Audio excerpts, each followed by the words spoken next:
যেই শিক্ষা আমাদের সবচেয়ে প্রয়োজন সেটা হচ্ছে ধ্যান সাধনার শিক্ষা, হেরা গুহার মুরাকাবার শিক্ষা, যেটা মহানবী হেরা পর্বতে 15 বছর 1 মাস 19 দিন করছে। সেই শিক্ষা তো আজকে সুফিজমেই নাই, পীর ফকিরের দরবারেই নাই। কয়টা পীর ফকির আছে যে 1 বছরের একটা সাধনা করছে? কয়টা পীর ফকির আছে যে 4 মাসের একটা সাধনা করছে, 40 দিনের একটা চিল্লা করে হাদিস কোরআন মুখস্থ করে পীর হয়ে যান, মৌলবী রেখা পীর হয়ে গেলেন? আরে সুফিবাদের মূলই হচ্ছে মেডিটেশন, দায়েমি সালাত। এই দায়েমি সালাত তো পিসাব নিজেই জানে না দায়েমি সালাত কারে কয়। দায়েমি সালাতের কথা কইলে আসমান থেকে পড়ে, লাগে জানি ভূত দেহার মতো ডরায়, হঠাৎ দেখলো কিছু। আচ্ছা, দায়েমি সালাত এটা আবার কি? দায়েমি সালাত মাওলা আলী থেকে শিখতে হয়, মাওলা আলী থেকে ফতুয়া শিখে না। তাহলে মহানবী যে বললো আমি কিতাব রেখে গেলাম, কিতাব আর কোরআন কি এক? এই কিতাব আর কোরআন, আগে এইটা বুঝেন কিতাব কি কোরআন কি, এতরাত কি। এতরাত সব সময় কিতাব শিক্ষা দিব, বংশ ছাড়া কিতাব শিখবেন কই থেকে? আমি মাওলা আলী হচ্ছে জীবন্ত কোরআন, যেই কোরআন কথা বলে। আর আপনি যেটা করতেছেন কাগজ আর কালি দিয়ে বাইন্ডিং করতেছেন, সেটা হচ্ছে মৃত কোরআন, সেই কোরআন কথা বলে না, কিন্তু জীবন্ত কোরআন কথা বলে। আর এই কোরআন আছে কিতাবের মধ্যে। কিতাব কি? বাবা জাহাঙ্গীর বলতেছে একজন আল্লাহর নূরে নূরময় ব্যক্তি, একজন চৈতন্য মহাপুরুষই হচ্ছে আল্লাহর কিতাব।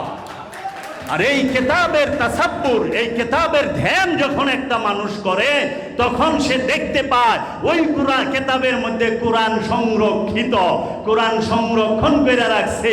এর জন্য সূরা কদরে বলতাছে তানাজ্জালু মালাইকাতি ওয়ার রূহ, আমরা নাজেল করলাম, তানাজ্জালু আমরা নাজেল করি, মালাইকাতি ফেরেশতা ওয়ার রূহ এবং রূহকে।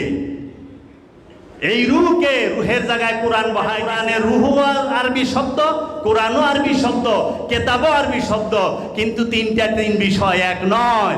আর এটা জানতে হলে আপনাকে দায়েমি সালাতের মাধ্যমে, এই মুরাকাবা মুশাহেদার মাধ্যমে, এই ইলমে মারিফাতের মাধ্যমে, মাওলা আলীর জ্ঞানের মাধ্যমে শুধু ধ্যান করলেই হবে না, মাওলা আলীর ভিক্ষা লাগবে।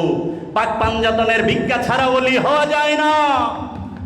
পাক পাঞ্জাতনের ভিক্ষায় ওলি হয়। পাক পাঞ্জাতন বুঝো কাকে বলে?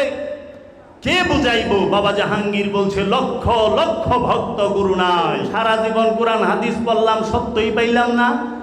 বুকে হাত দিয়ে বলতে পারবো নিজেকে চিনছে? মহানবীর যে শিক্ষা, মানারাফা নফসাহু ফাকাদ আরাফা রাব্বাহু, যে নিজের নফসকে চিনেছে কোনো সন্দেহ নাই সে তার রবকে চিনেছে। আলী শব্দের অর্থ কি? উচ্চ। মাওলা শব্দের অর্থ কি? অভিভাবক। অভিভাবক কার? কিসের? মাওলা মহানবী কোনোদিন এই ছোট্ট একটা রাজ্য চালাইবার জন্য মাওলা বানায় নাই।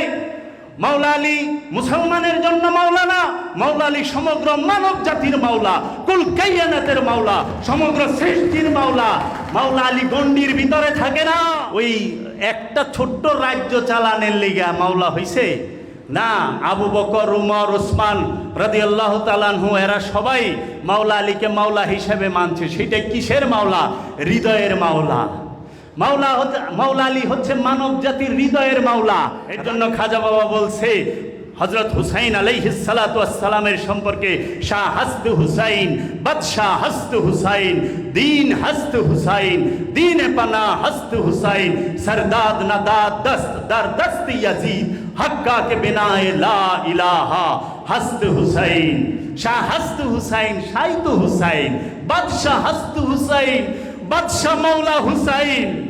আর কেউ বাদশাহ নাই। সেইটা কোন বাদশাহ? হৃদয়ের বাদশাহ। রাজা হয় একটা ভৌগোলিক সীমারেখার, কিন্তু বাদশাহ হয় হৃদয়ের।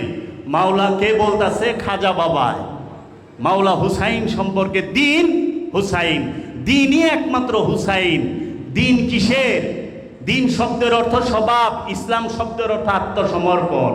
আত্মসমর্পণের স্বভাবকে বলা হয় দিন ইসলাম। আর এই দিন ইসলামে যে প্রবেশ করে তাকে বলা হয় মুসলমান। মুসলমান শব্দের অর্থ হচ্ছে আত্মসমর্পণকারী। যে আত্মসমর্পণ করেছে সে মুসলমান।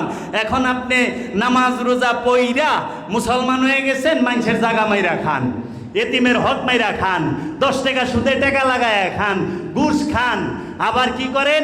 বিচার কইরা পয়সা খান। আপনি মুসলমান? এই মুসলমানের নমুনা। মুসলমান তো সে যে মাওলা আলীর কাছে, পাক পাঞ্জাতনের কাছে, মহানবীর কাছে আত্মসমর্পণ করছে, যে যার গুরুর কাছে আত্মসমর্পণ করেছে, মুর্শেদের কাছে আত্মসমর্পণ করেছে। মুর্শেদের কাছে আত্মসমর্পণ করাই হচ্ছে ইমানদারের কাজ। তো কাজে